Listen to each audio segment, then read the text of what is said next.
Alright, what's up guys? My name is Zach, and today I am driving a 2025 Nissan Dune Patrol Concept. Up front is a 3.5 liter twin turbo V6, and down below is a 9-speed automatic transmission. Now, I am super excited to be driving this Dune Patrol Concept because this was one of Nissan's SEMA builds for 2025. I was lucky enough to actually attend SEMA in 2025 and see it out on the floor. And so today we're going to be talking mostly about concept cars, why Nissan would build this, as well as taking a closer look at something that Nissan built for one special show. But if you'd like to submit your own vehicle, SEMA concept or not, you can head on over to my website, zackpradel.com/submit. It's a quick and easy submission form. You fill it out, I come out to you and drive your car and make a video just like this. You can also visit my Patreon if you'd like to see all my content early. It usually comes out a couple weeks or a couple months earlier if you would like to help support the channel. But let's get back to what the heck this thing is. So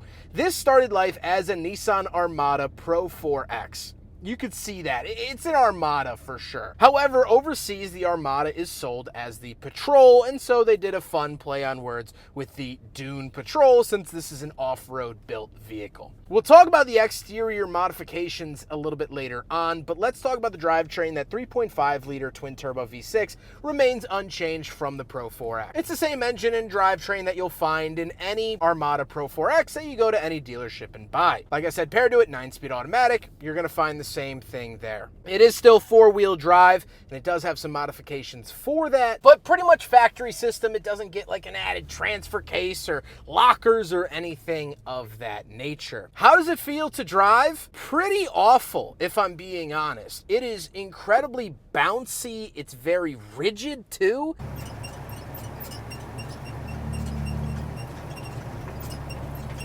It feels like I'm in a deflating bounce house more than an automobile. This was made to look fantastic and not move all that much, and me making it move is not making it very happy. However, we'll talk about that a little bit later on. Visibility is fine unless I wanted to use the backup camera, of which that is no longer a possibility. With that stuff out of the way, let's talk about the interior. Almost nothing has changed in here for this concept. It's mostly exterior visuals, so we'll run through it pretty quick.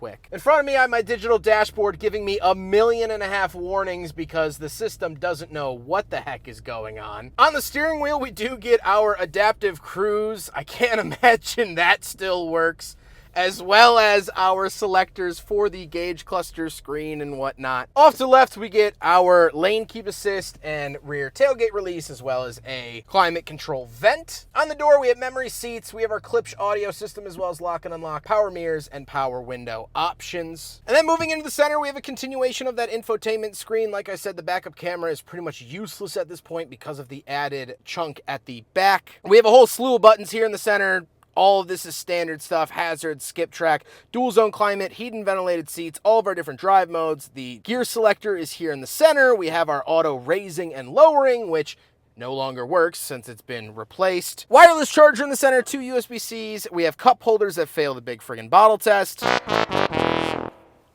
However, if we open up the center console, we actually do get our light controls from Go Rhino. Absolutely love that. Bumper, rear, light bars, hood, roof, back, all of that goodiness. We also have some ominous red switches that I'm not totally sure what they do, and I'm too scared to push them. The seats are the standard Pro 4X seats, which are the upgraded, nicer material that you would find in the Pro 4X, but not specific here to the concept car. And the 3 rows behind me are all standard Pro 4X Armada seating. So we're not going to go through the whole car and try out every seat, but they do all work. They still do their job. And I had a Pro 4X at the end of last year as a press loan, and I love them, so it is a pretty good rear seat. The only interior thing that I really notice has changed is down at the bottom of the doors. They added this extra sort of gear guard thing.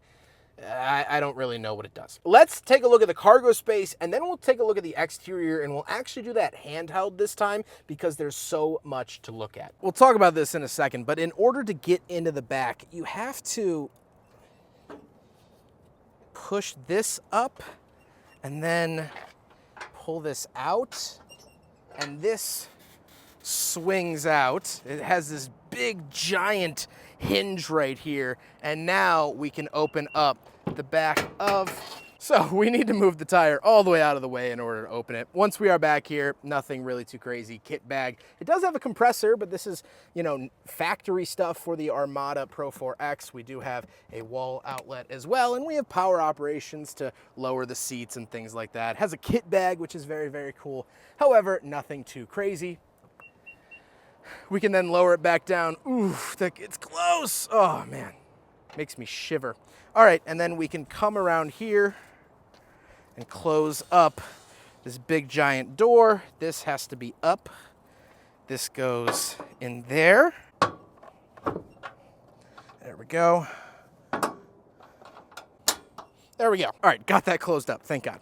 Let's do an exterior walk around. So first of all, we have some recovery boards. So basically you put these into the sand and hopefully you can drive over them, get a little bit of traction and give you the momentum you need to get out of a sticky situation. Giant tire rack on the back. This is what was obscuring my view of the backup camera. Then we have this, the wide body. So the normal Armada, which they put the patrol badges on, love that little touch, normally follows this body line, right? So this is all extra. And I absolutely love that to accommodate the big tires. So this whole section is completely custom to the point where look at how recessed this door handle is. That's how much body you have to go through. So, so cool. Up here, we do have a potable water jug. If you want to bring your drinking water, although it's going to be in the hot, hot sun all day, you can bring it with you. We do get side lights. We get a Nismo roof rack with a bunch of tools and boxes up top. Again, when I mean that this car won't hit production, but small parts might, maybe we'll get a Nismo roof rack option for a future Armada. Similarly, maybe we'll get a Nismo option side step for the Armada. The vehicle's wrapped, love the Dune Patrol down the side. Then we do have some little antennas, lights up at the corners, as well as a light bar way up at the top, up above the windshield. Love that, again, wider fenders here for the Dune Patrol. You can see this is the normal body line of the Armada. That's how much they pushed it out. Tons and tons of wide bodiness here for the Dune Patrol, and just looking at it, this is a behemoth and I absolutely love that. Down below we get 4 Nismo lights. Orange, I think is like to cut through like snow and stuff. Orange and yellow like can see through snow better. I don't really know the meaning behind that. But again, the wide body continues on the other side. We have the same water, recessed door handle, and things like that. So not much new over here. We have bigger tires, crazy built suspension as well, just to give it that crazy, crazy aggressive look. And this is what the Dune Patrol was meant to do. You walk up to it, you stand right here, and you go, whoa, this is a beast. And it is.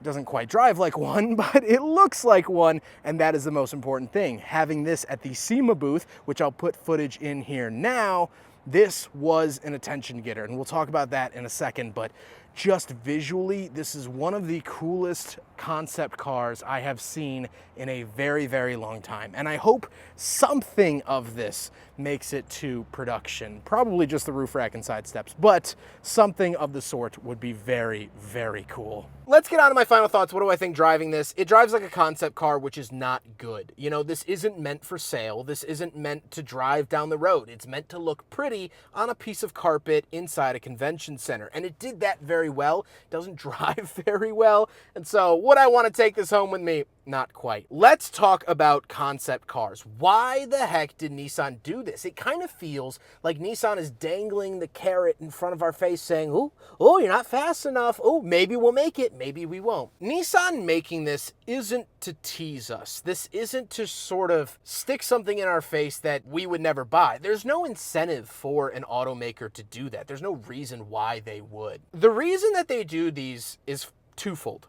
First of all, they want to create something visually stunning that is going to draw people into their booth. If you've ever been to SEMA, it's an incredibly busy show. There's a lot going on, there's a lot to see. You need several days to really soak it all in. And so each company needs something at their booth that's going to draw people in, that you can look down the aisle and say, what is that? And beeline right towards it. That gets you to their booth, and then they can start showing you all of the really cool things, but they need that foot in the door. So that's why they make these visually crazy and whatnot, and visually appealing without caring about how they drive, because they're never really meant to be driving. I'm doing a driving review, but it was never meant for this, and so I can't be mad at that. The other reason that they do it is for research.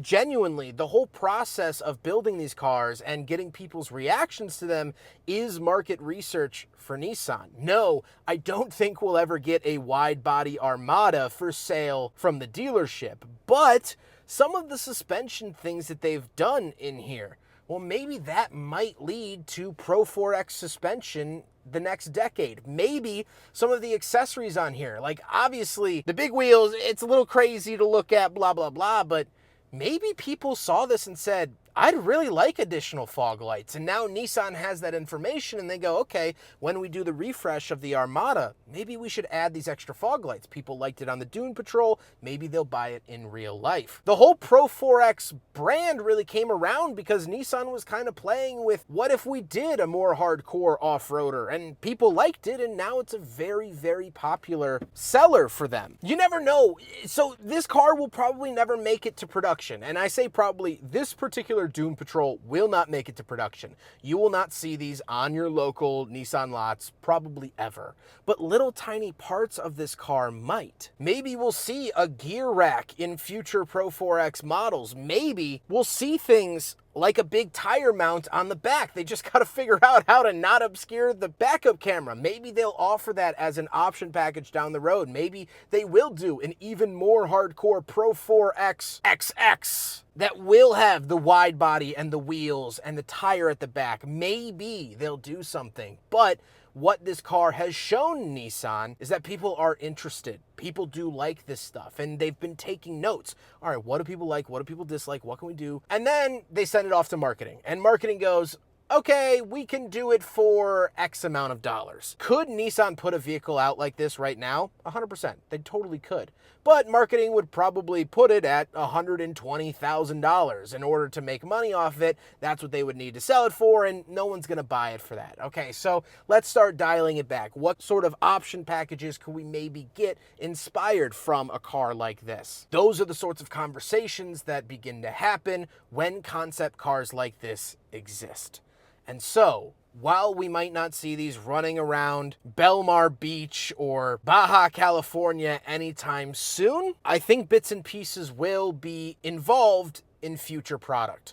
Maybe it won't be obvious. Maybe the dampers 5 years from now will be slightly better because of what they learned on the dampers of this car. Maybe we'll get a sand color. Maybe that's all that comes out of this car, is that the Armada will be offered in sandstone metallic. But Nissan took this as a learning opportunity, and that is cool to see and drive. It is such a privilege to be driving a concept car from Nissan, and I am so, so grateful for the opportunity.